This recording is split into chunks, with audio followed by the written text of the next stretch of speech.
So this is a good flow video for opening up hips, creating some movement, especially if you are just coming in, you don't have a whole lot of time and you want to warm up shoulders, stomach, get hips activated. So you start in a plank position. I can push my hips up and back into a down dog. From there I can come forward, drop my knees down, peel my chest up. In this position I'm dragging my hands back.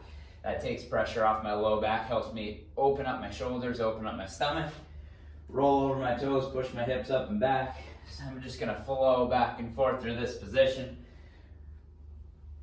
I can play with creating a little more movement. I can stay low and then send my hips up. I can really round as I come through and drop. Moving back and forth. Depending on time, how cold or how stiff you are, I can move through maybe 5 of these. I can go 10 of them. Sometimes if I'm really stiff, I like moving around in those positions for 15 reps back and forth. Once you finish that, let's work on opening up your hips. So if we go into a 3-legged dog, I'm then gonna glide around, use my stomach to land soft, drop my hips right back into a 3-legged dog, stepping around, moving through in this position, trying to not drag my foot. So I really am responsible with my stomach, with my hip, for controlling that as I move. I can go 5 on one side, cycle off to the other side, moving through 5 here. This is a good warm-up pre getting a lot of squatting, getting even some deadlifting, some hinging type work. As I'm moving through, my shoulders are warming up, my stomachs begin to engage. Good, once I bounce out sides there, I can hop to sit in the bottom of a squat. Staying on heels, I can plant a foot, block the knee with the elbow, rotate up with the hand or the elbow, come down, cycle off to the other side, and then step or hop back into the up dog, to the down dog, and then I can work off into both positions again through there, moving through a few different positions here.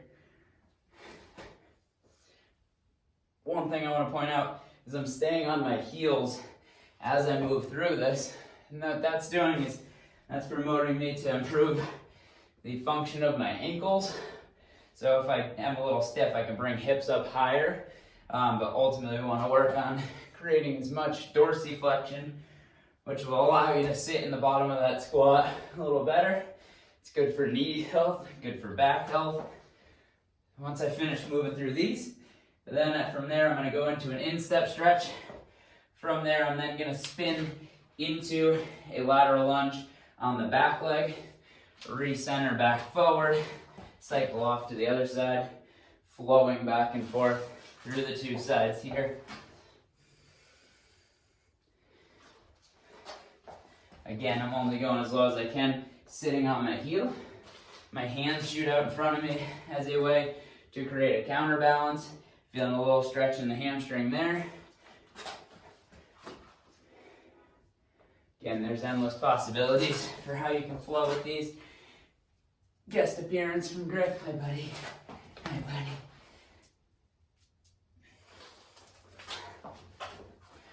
Then once I settle in there, I can move side to side, just creating a little more motion here.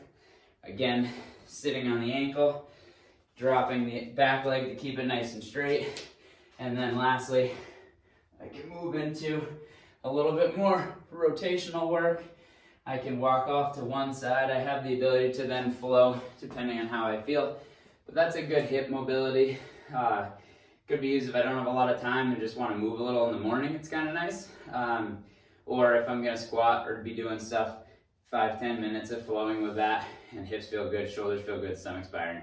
It's a good warm-up.